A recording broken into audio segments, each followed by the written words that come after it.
Good morning, this is your Stat Sensei, Mr. Spensei, and this is Unit 2 Death Packet on displaying and describing data, and this will be problem 71 to 80. To which of the box plots does this histogram above belong? Well, first off, we can easily see that this is skewed to the right, and this one does not appear to be skewed to the right. That's skewed to the left. This doesn't look very good, but we'll hold on to it. Obviously, I don't like this one either. But let's figure out specifically how to do this.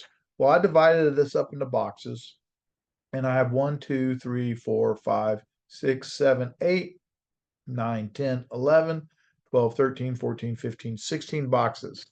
Well, that means my median, if I have 16 boxes, my median is going to be 16 plus 1 over 2, sample size, and that tells me that it's going to be 8.5.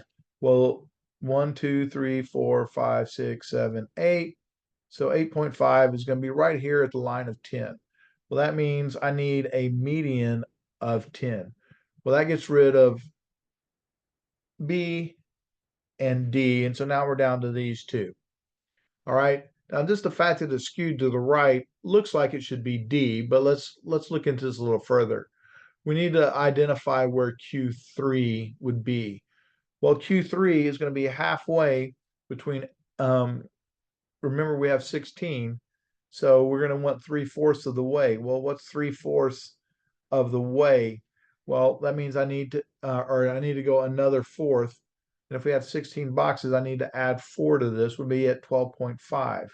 1, 2, 3, 4. So all of a sudden, 4.5 is somewhere between 20 and 30. So the one with it between 20 and 30 is right here. And the reason I said that is, remember, it's quartiles, and 16 divided by 4 is 4. So every quartile should have 4. So 1, 2, 3, 4. That would be somewhere between 0 and 10. We don't know where, but they put it halfway here. We have another 4, and that takes us here. This is 4, this is 4, this is 4, and this is 4. To add up to the 16 boxes. And 1, 2, 3, 4, 5, 6, 7, 8, 9, 10, 11, 12. So the 12th box is somewhere between 20 and 30. We don't know exactly where. They put it right in the middle.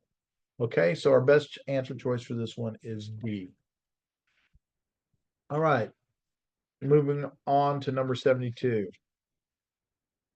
Given that the median, and this should say median, should have an N on the end, is 270 and the interquartile range is 20, which of the following statements is true? 50% of the data are greater than or equal to 270. Guess what? That's the median is 270. That's always the case. The median will 50% will be greater than 270 and 50% will be less than 270. This is true every single time when we're talking about the median, and it doesn't matter the shape of the distribution. Number 73, a random sample of golf scores gives the following summary statistics.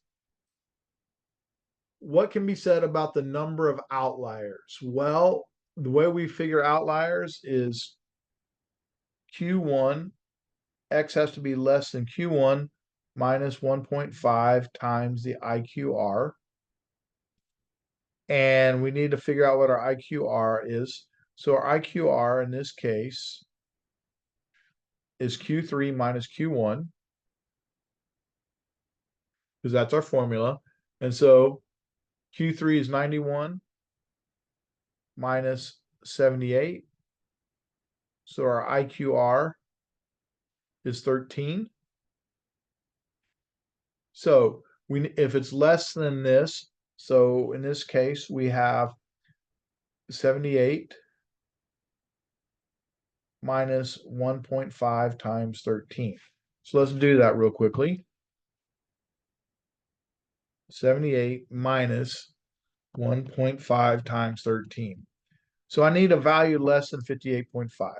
So if X is less than 58.5, it is an outlier. Well, my minimum value is 68, so I don't have an outlier on the low side. So none on the low side. But we should check the upper side. So Q3 If X is greater than Q3 plus 1.5 IQR, and Q3 happens to be 70 is 91, 91 plus 1.5 times 13. Let's figure out what that is. 91 plus 1.5 times 13 is 110.5. So is X greater than 110.5? And we look and we see that our max is above 112. Our max is 112. So we know the 112 is an outlier. Is it possible that we have a 111? Yeah, it is. It's actually possible we have more 112s. So we know we have at least one. We might have more than one. We don't know. We know we don't have any values greater than 112, but we could have 5 112s, or we could have 3 111s. So there might just be one, or there might be more than one, but there's at least one on the high side, but we have none on the low side. So the amount of omega-3 fish oils in capsules labeled 1,000 milligrams is measured for 4 manufactured products, yielding the following. It says, which of the manufacturer sample has the smallest range? Well, range is the largest value minus the smallest value. So which one has the smallest overall spread? And outliers are included in the calculation of range. So I can look at this and go, oh, that's pretty wide. That's pretty wide. This one is actually smaller than the others because it didn't have the outliers. All right, because this one has the 2 outliers, so that gets rid of that as well. So our best choice is C. All right, because remember, range includes using outliers, and that's why we don't like using the range if we have outliers, because it's greatly impacted by outliers because they're included in the calculation. All right. What will be the effect, if any, of removing both outliers on the graph below on the mean and the median? Well, the median should not be impacted. All right, the median should not be impacted. So, so the median will be unchanged. So we can get rid of. So we know it has to be one of these. The median will be unchanged. Could be B and C. Now look at this. 1, 2, 3, 4, 5. That outlier is 5 away from the median. And this outlier is 1, 2, 3, 4. 1, 2, 3, 4, 5 away. I'm sorry, I miscounted on that. 1, 2, 3, 4 away. So, wait a second. This is 5 away, and this is 4 away. So this means this is a lot higher, which is pulling my average up. This one is pulling my average up by 5, and this one's pulling my average down by 4. So what's going to happen is if I let go of this one, my average is going to go down a little bit. So the median will be unchanged, but the mean will decrease, because if this was 100, well, let's do that as scores. If this is a 50, 60, 70, 80, 90, 100, this is a 40, 30, a 20, and a 10. This is 40 points away, and this is 50 points away. That additional 50 points is pulling it up. So if I let go of it, it's going to go down just a little bit. All right. So my median will remain unchanged because the median is not impacted by outliers, but the mean will decrease. Number 76. Which of the following statements is incorrect? Both dot plots and sim plots can show symmetry, gaps, and clusters. This is incorrect. This is a true statement. We like that. Sets of data with different distribution shapes can have identical box plots. Believe it or not, that's true. Especially true if it's something like a mound shape, and then versus a something like this, or like this, a uniform. All of those are symmetric. If they're symmetric, they're going to have the same box plot, even though they are different. Box plot, dot plot, stem plots, and histograms can both show skewness. Pretty much true. In histograms, relative areas correspond to relative frequencies. That's also a true statement. In histograms, frequencies can be determined from relative heights. No. Not from relative heights. We have to actually know the numbers in order to find the frequency. To find the frequency, you have to have the number, not you can't determine it based on a relative height. Relative means we're dealing with percentages. So we can't determine frequencies based on the percentages. So tricky question, that's E. Given the histogram above and using the most commonly accepted definition of outliers, what values would be considered outliers? Well, that means I need to identify uh, Q3 and Q1 because I need my IQR. So IQR equals Q3 minus Q1. 1, 2, 3, 4, 5, 6, 7, 8, 9, 10, 11, 12, 13, 14, 15, 16. So I have 16 boxes.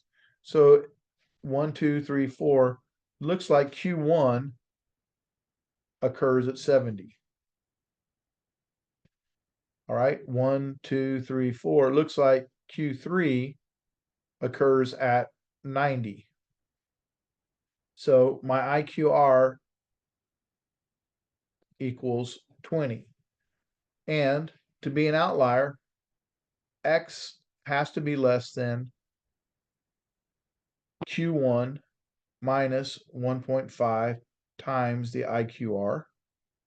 So in this case, 70 minus 1.5 times 20. Well, 70, 1.5, let's do that on the calculator.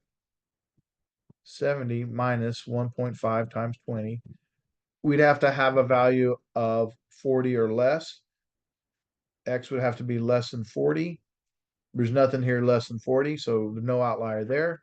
Checking on the high side, X would have to be greater than Q3 plus 1.5 IQR, which in this case, we said 90 was Q3. So 90 plus 1.5 times the 20. 90 plus 1.5 times 20 is 120. So if I had a value greater than 120, it'd be an outlier. But in this case, there's nothing like that. So in this case, there are no outliers. Number 78. Given the parallel box plots above, which of the following is true? All three distributions have the same range. Well, lowest and highest are the same on all of them, and that is a true statement. So wouldn't you know, letter A, all three distributions have the same range. So number 79. A data set includes two outliers, one at each end. If both of these outliers are removed, which of the following is a possible result? Doesn't mean it'll happen. Both the mean and standard deviation remain unchanged. False. Outliers will greatly impact the standard deviation. It's possible that they're equal distance from the center, in which case the mean might not change, but the standard deviation, the amount of spread will definitely change. So that's false. Both the median and standard deviation remain unchanged. Once again, standard deviation's definitely going to change. The median might not. Both the standard deviation and variance remain unchanged. Variance and standard deviation is definitely changing. Both the mean and median remain unchanged. That's possible. If the outliers are equidistant from the center, that could happen. All right. Both the mean and standard deviation increase. No, the standard deviation is going to decrease. We know it's going to decrease because the spread will decrease. So the only thing that's possible is D, not guaranteed for it to happen. The the outlier on the low side would have to be equidistant from the outlier on the high side. When there are multiple gaps in clusters, which of the following is the best choice to give an overall picture of the distribution? So we have gaps and outliers. We don't like mean and standard deviation for that. We like median and interquartile range. All right. We like the median and the median and the interquartile range.